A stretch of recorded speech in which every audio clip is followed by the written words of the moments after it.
All right. So we are in the book of Judges, part 4, and we will start out with a quick review.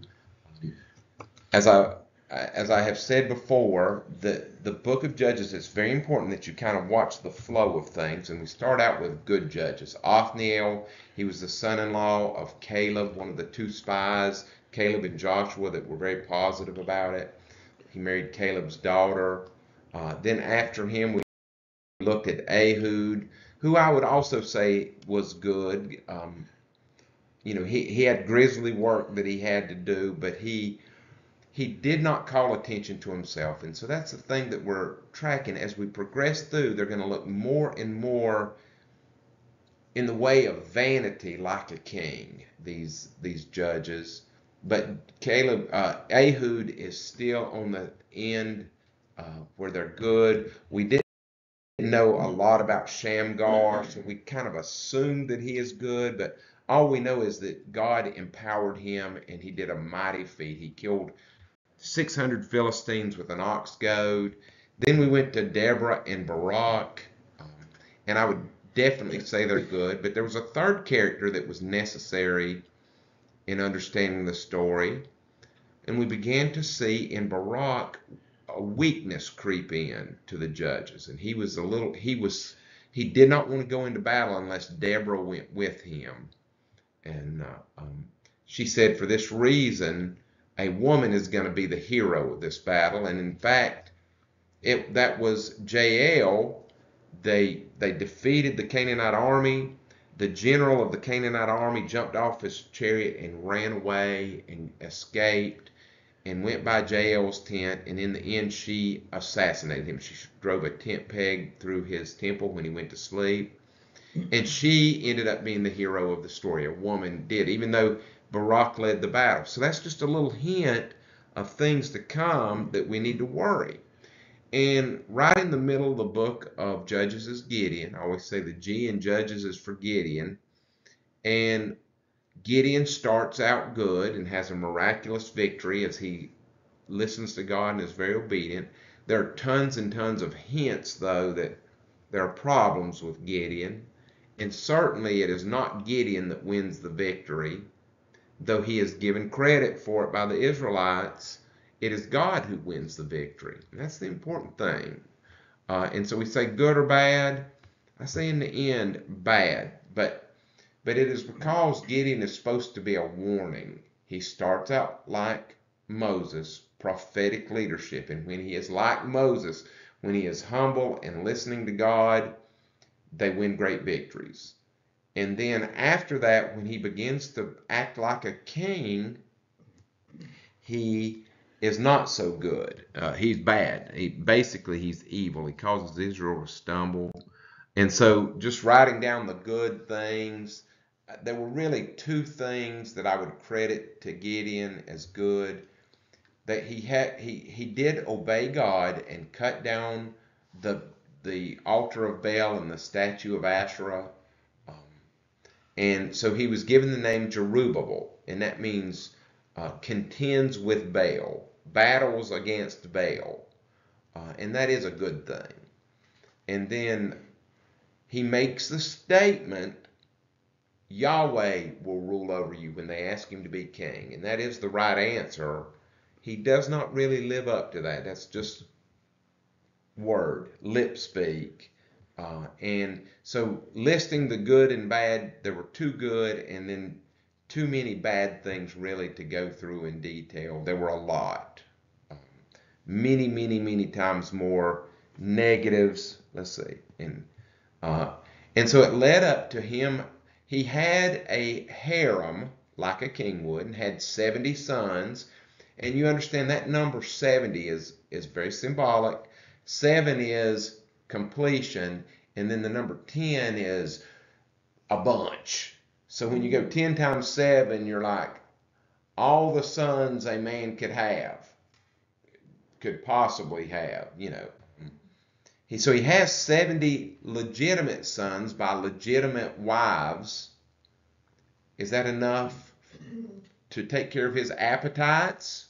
No. He goes over to Shechem, which has that dubious history. You remember, everything mentioned about Shechem in the Old Testament generally is got some violence with it. About the only thing that is not violent is the fact that Joseph, Jacob's favored son, dies as a regent in Egypt, but he requests that they take his bones back to the promised land and bury them at Shechem.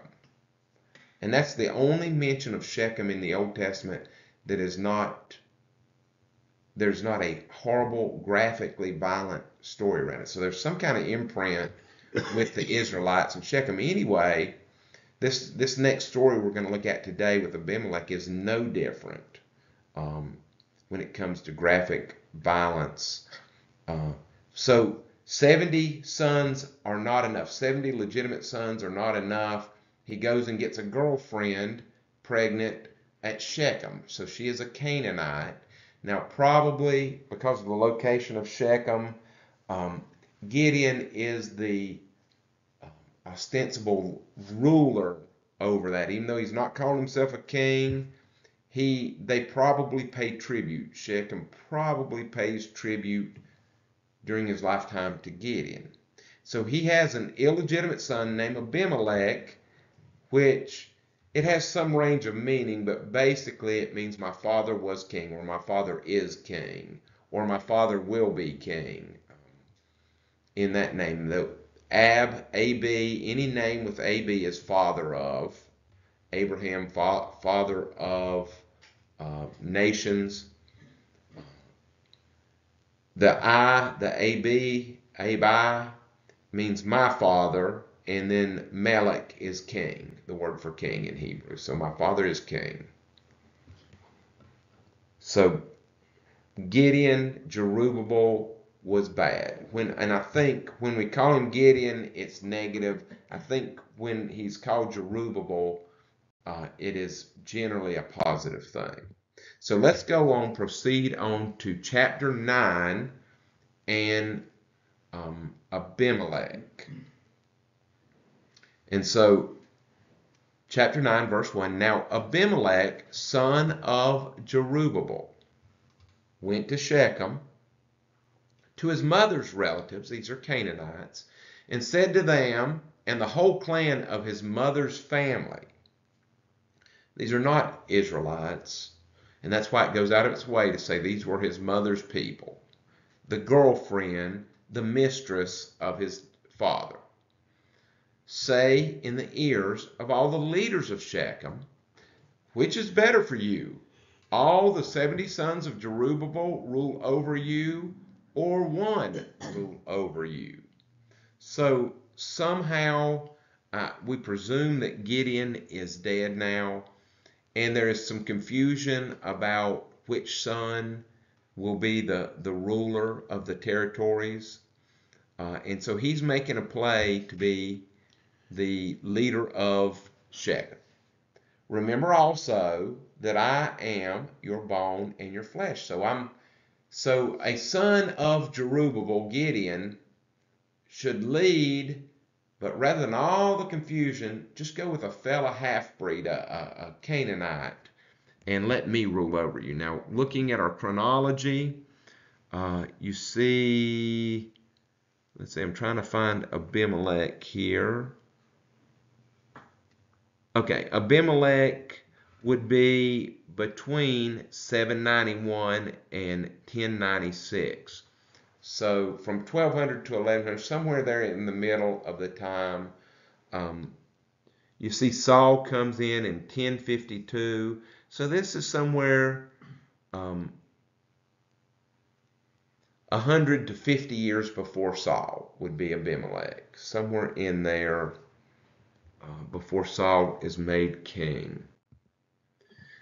Verse 3, Abimelech's mother's relatives spoke all these words on his behalf in the ears of all the leaders of Shechem, and their hearts inclined to follow Abimelech. For they said, he is our brother. Now we'll say as we go, well, let me finish this slide. They gave him 70 pieces of silver from the house of Baal Berith. This is a pagan deity. So the house is a temple, and there are ruins. They have found ruins of a big temple there in Shechem, and so there was some kind of. So they are known for violence is associated, and in the archaeology underneath the city of Shechem, there are 11 burn layers. And so people say, oh, the Old Testament is so violent. And the answer I always make is the world was so violent.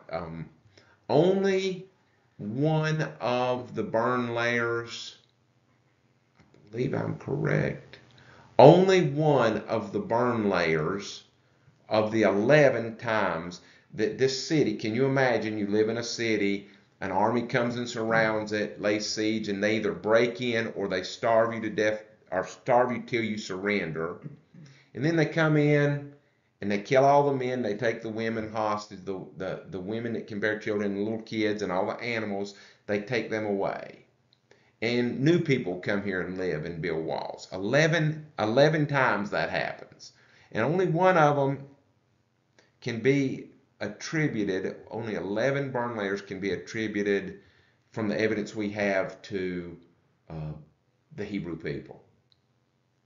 So yeah, I guess they were violent by our modern standards, but they were a drop in the bucket in the world they lived in. 11 burn layers.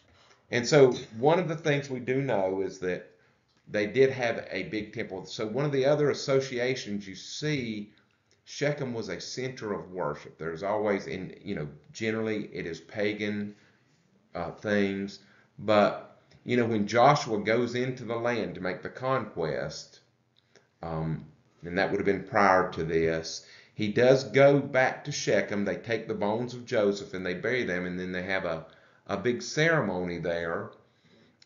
Shechem is on the north-south road. It's 39 miles north of Jerusalem, and there's a road that it guards. It's a fortified city that's guarding an invasion route into the central area of Israel. And there are two hills there, Mount Ebal, and it's built on the shoulder of Mount Ebal. And the name Shechem in Hebrew is shoulder, means shoulder. So the name is we're on the shoulder of a mountain. And then the other hill right across on the other side of the road is Mount Gerizim. Now Mount Gerizim is where the Samaritan temple will later be built. And so this is the center of Samaria. The woman at the well story, the Samaritan woman at the well, happens right down the road, less than a quarter mile from Shechem. Just to kind of give you. And so Jesus was probably, as he was talking to the woman, he could see the ruins of this ancient city, which had been sacked about 150 years before. The one burn layer that was Jewish, and we don't have record of it in the Bible because it happened in the intertestamental period. The high priest, his name was John Hyrcanus, went up and sacked Shechem and burned down the Samaritan temple at Mount Gerizim. And that was the only, of what we have in the Bible, the only time that they contributed a burn layer of the 11. Anyway, Baal Berith is a pagan deity, and Baal just means Lord, and so this is not necessarily the Canaanite deity that we call Baal or Baal. Baal just means Lord, the Lord, and so that means generally what they're talking about is the king of their pantheon. So they worshipped many gods, and there was always a king of the gods, and that would be the Baal, the Lord. And so this is the Lord Bereth. I'm not that familiar. You're hearing talked about this deity many times. Anyway, they went into the temple and they gave 70 pieces of silver to Abimelech, and he took it and he hired worthless, reckless fellows who followed him. So disreputable. Now, You can consider Abimelech a judge if you wish to. I don't really consider him a judge. His main function in this book is to indict, to get more information about Gideon, and to show this recklessness that is coming into the male leadership, and not to put your faith in Gideon. This is kind of an exaggerated story telling us the other story, or the rest of the story about Gideon, as we are beginning to slide. Really, after Gideon, the judges that are mentioned are mainly vain, no good fellows. And Abimelech went to his father's house at Ophrah, and he killed all his brother's sons of Jerubbaal, 70 men on one stone. So he took them out and he executed his brothers once he was made king at Shechem. But Jotham, the youngest son of Jerubbaal, was left, for he hid himself. So he got 69, actually. Good or bad guy, John? Abimelech? Bad. Bad. We agree. We agree. And all the leaders of Shechem came together, and all Beth Millo, and Beth, the word Beth in Hebrew means house, so all the house of Milo. And they went and made Abimelech king by the oak of the pillar at Shechem. All right, that's another thing you hear associated with Shechem, is there was a big tree there.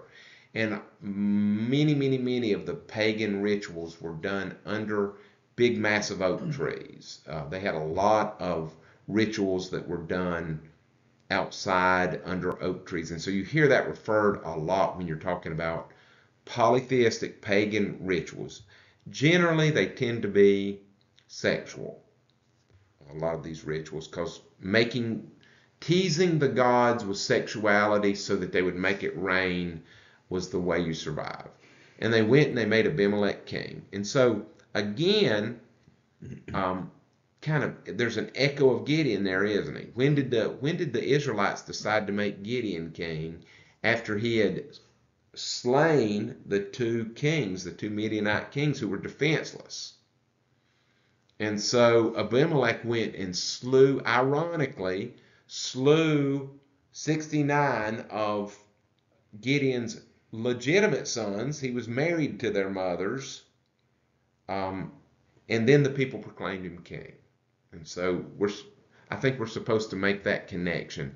But this oak of the pillar at Shechem, this is not Israelite. This is not prescribed in the book of Leviticus. Make your king under a pagan oak tree. Everything about this story is a warning. And we're to be aghast by Abimelech. How dare he?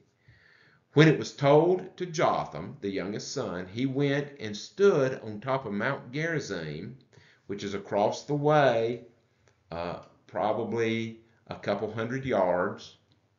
And he cried aloud and said to them, "Listen to me, you leaders of Shechem, that God may listen to you." And then he gives a metaphor about trees. The trees once went out to anoint a king over them, and they said to the olive tree, "Reign over us."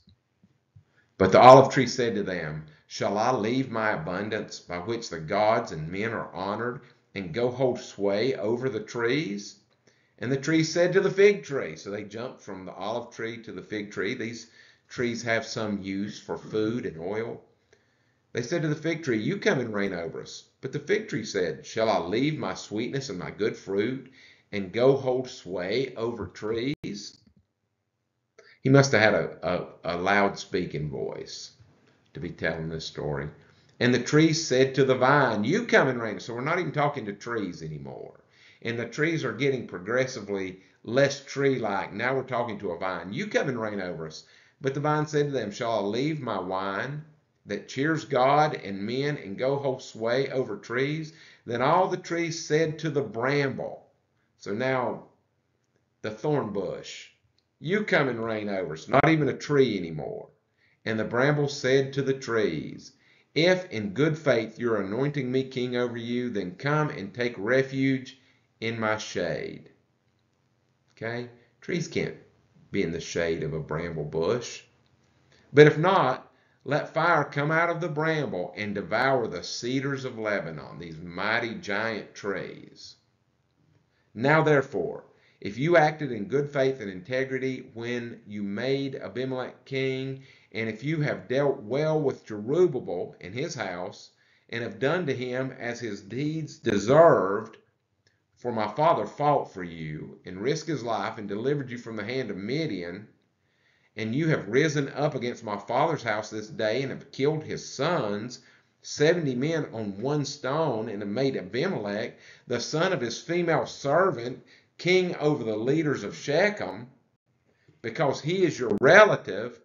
If you then have acted in good faith and integrity with Jerubbaal, which obviously they have not, they betrayed Jerubbaal, and with his house this day, then rejoice in Abimelech, and let him also rejoice in you. All right, so that's preposterous. It's preposterous for giant cedar trees to make a bramble bush, a thicket, a thorn bush, their king. But if not, let fire come out from Abimelech and devour the leaders of Shechem and Beth Milo.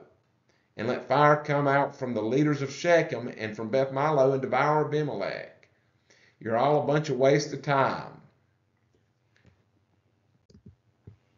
And Jotham ran away and fled and went to Beer to live because of Abimelech, his brother. So Jotham survives. I don't think we hear from Jotham anymore.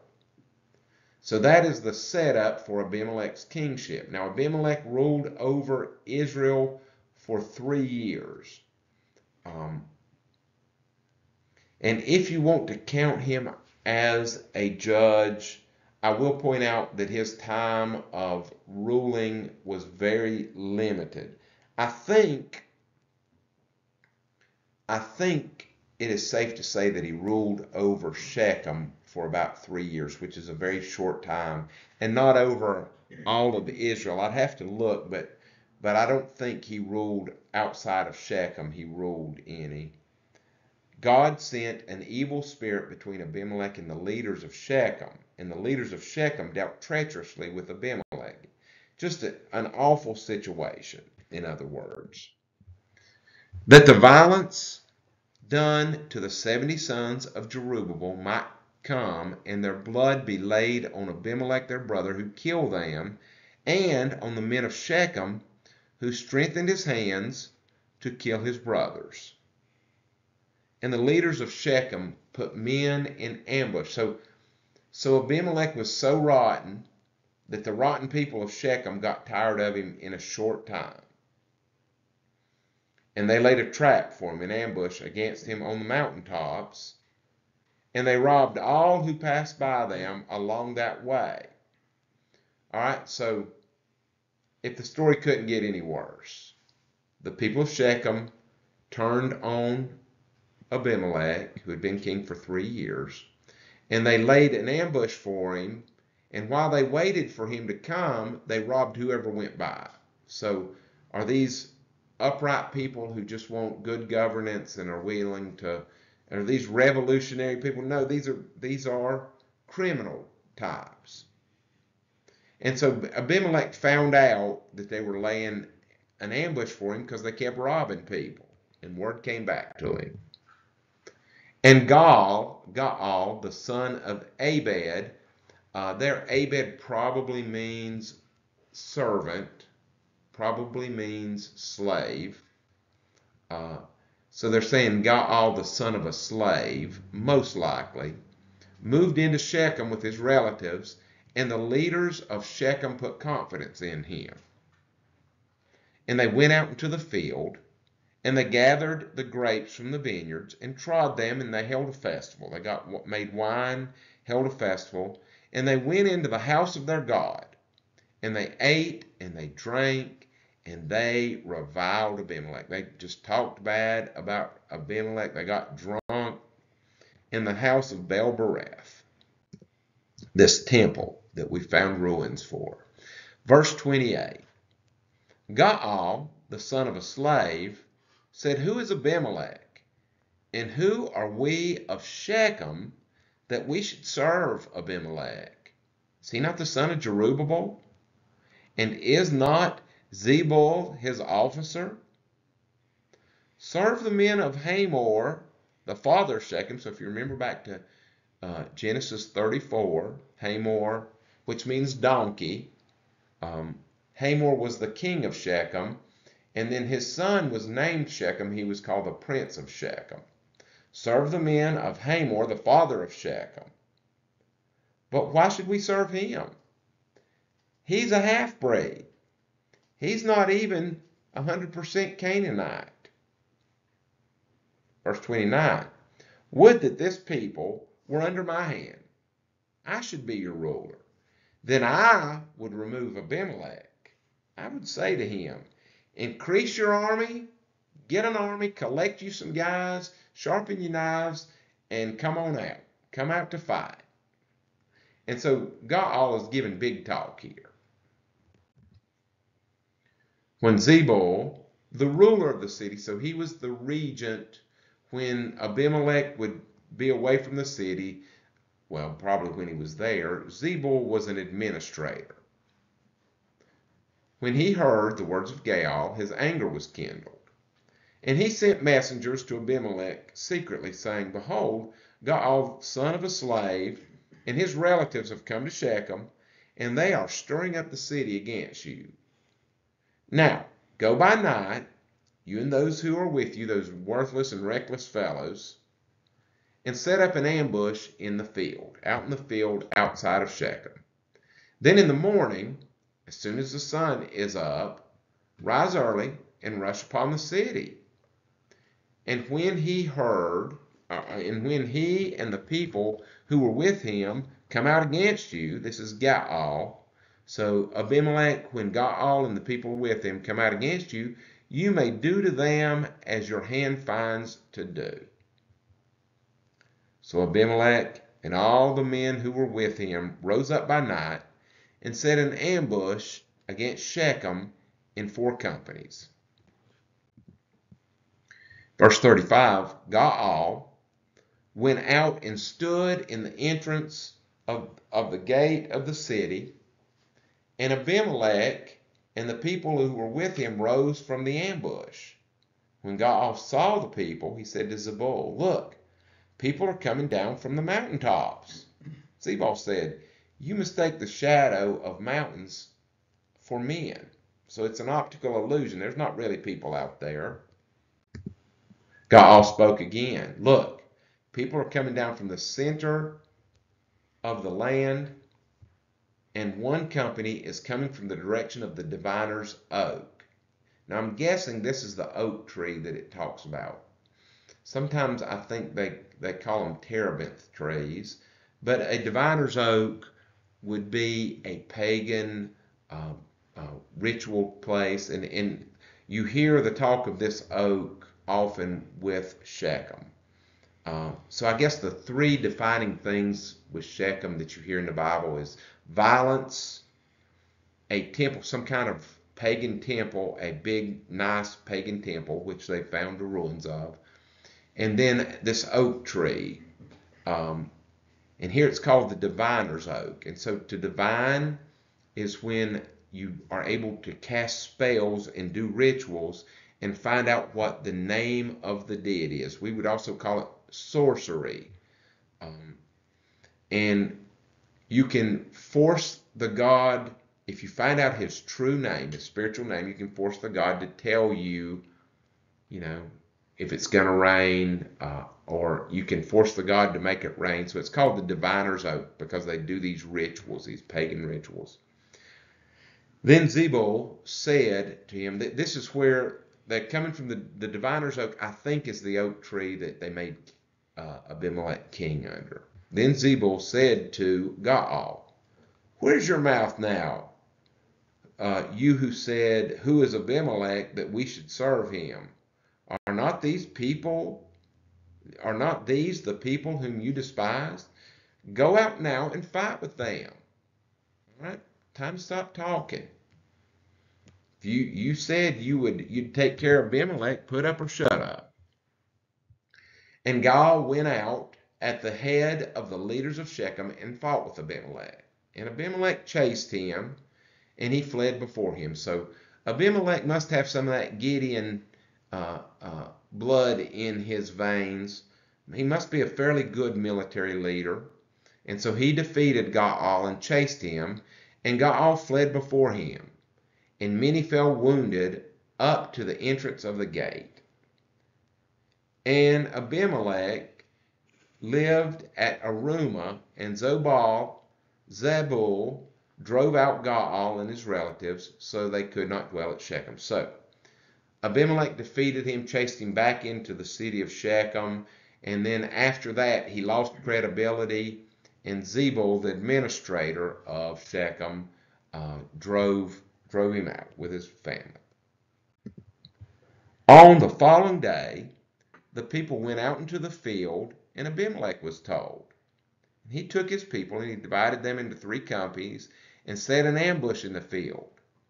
So Abimelech is not happy with the people of Shechem. They had made him king. Now they picked Gaal as a ruler, and even though they got rid of Gaal, Abimelech's not happy with him. And he looked and he saw the people coming out of the city as they were going out to work, the fields. And so he rose against the people that he was king of, and he killed them. He massacred the people of the city. Again, let me remind you, what is the purpose of the book of Judges? It is all about leadership, military leadership. We would say having a king. And so the situation, everybody in the book of Judges is doing what is right in their own eyes. They are not unified under Yahweh. And so they need a military king to unify them so that they can fight against these invaders, so that they can have security. But giving one man that much power that a king has to have is going to be the downfall of them. So it is a book of warning. They are in a tight spot. So they have to have a king in order to survive. And so Abimelech is a warning. A king will turn on the people. They can be very fickle creatures. So he has just wiped out the population of Shechem.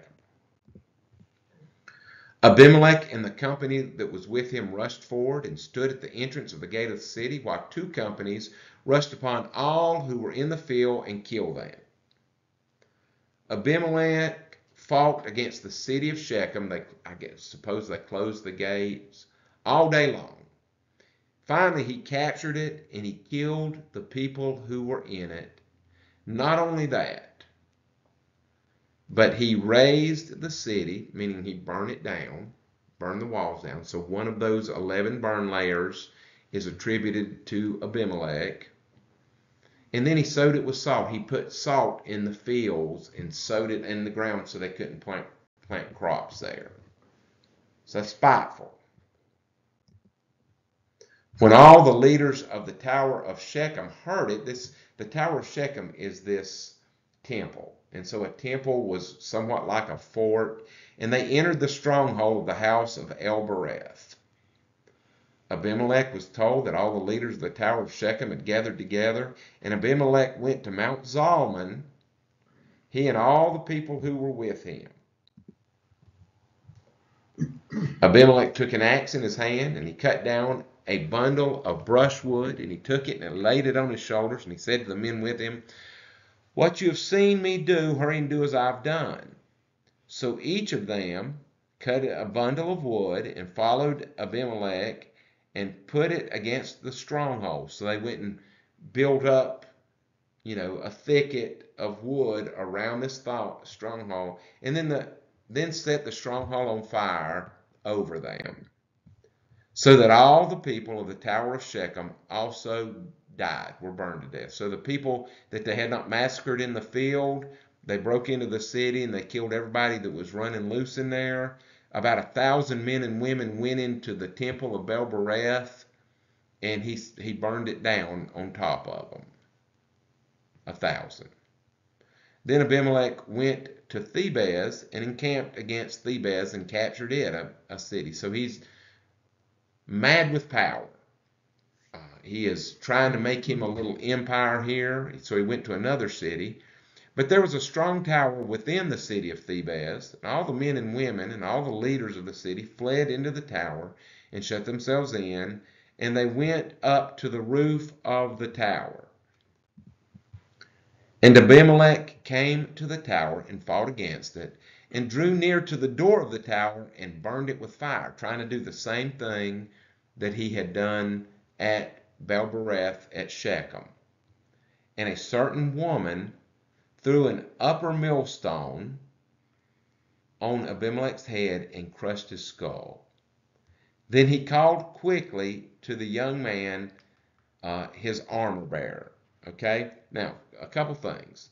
One, to be defeated by a woman is a mark. That's being pointed out that it was a woman that defeated him, to denigrate him, to put him down.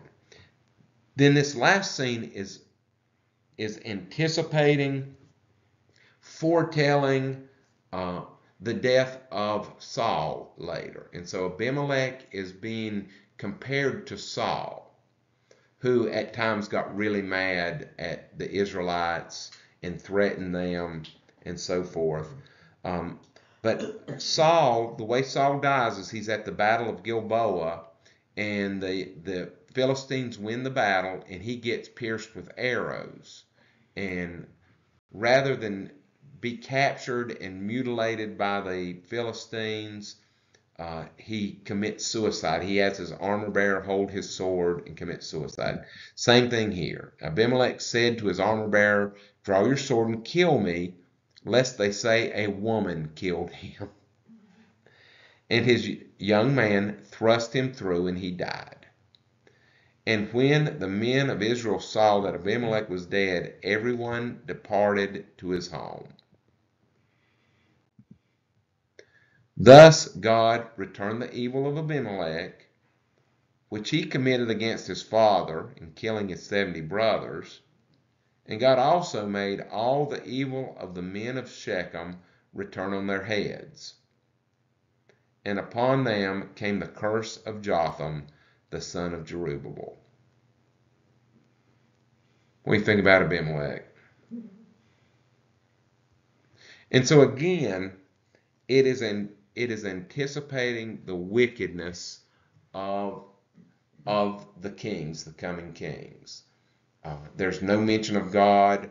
God did not speak to Abimelech. I would not classify Abimelech as a judge.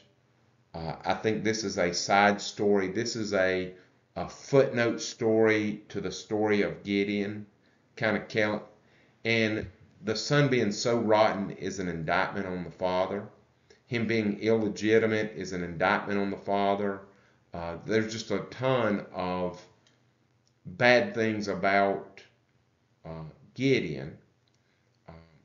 When they call him Jerubbaal, they're trying to restore Gideon a little bit, but it's incomplete. Too little, too late.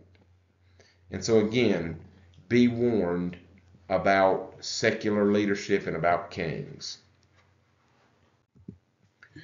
We'll get 2 more of the small judges, and then we'll be done for today. In chapter 10, going on to the next chapter, after Abimelech, there rose up to save Israel Tola, the son of Puah.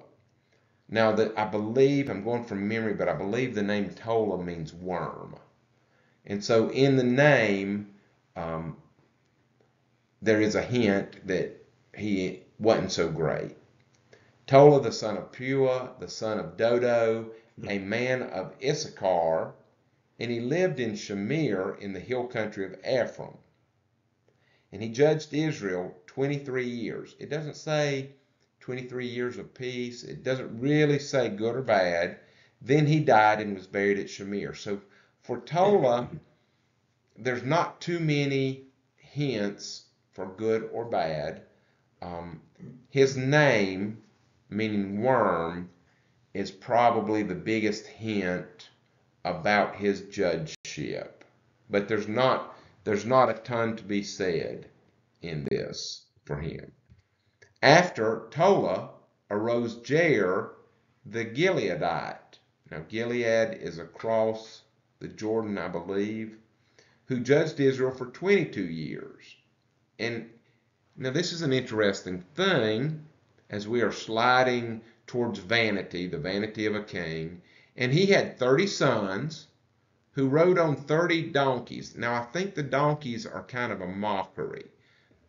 Rather than riding on horses, they were trying to be important, but by riding on donkeys, they were kind of making fools of themselves. But he had 30 sons. Again, he had to have a harem.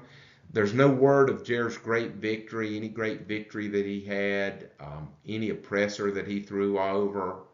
And he had 30 sons who rode on 30 donkeys and they had 30 cities. So they'd ride around to their cities called Havoth Jair to this day, which are in the lands of Gilead. And Jair died and was buried at Canaan. So Tola and Jair, right in the middle, we can't really say they're bad, but there are some disturbing trends, especially with Jair. In this having lots of sons, again, like Gideon, there's a trend towards that. Rather than being simple people who come and serve and deliver Israel and then go back to a modest existence, they seem to be lacking attention and liking to be the ruler. And there seems to be vanity here. So we're going to stop there for today. We will pick back up in chapter 10 with a real loser, in my opinion, Jephthah. And again, really after Gideon, there's nothing much good said about any of these judges. He's kind of the turning point, kind of the hinge of the story. Jephthah we're told he's illegitimate. We're told that he is an outlaw. And so these are kind of nondescript leaders. Soon the Israelites will be turning to an outlaw to lead them and help them. So things are going from bad to worse. Are there any questions about this? It's a lot of information. Any thoughts? Okay, well, let's stop there and say our prayer.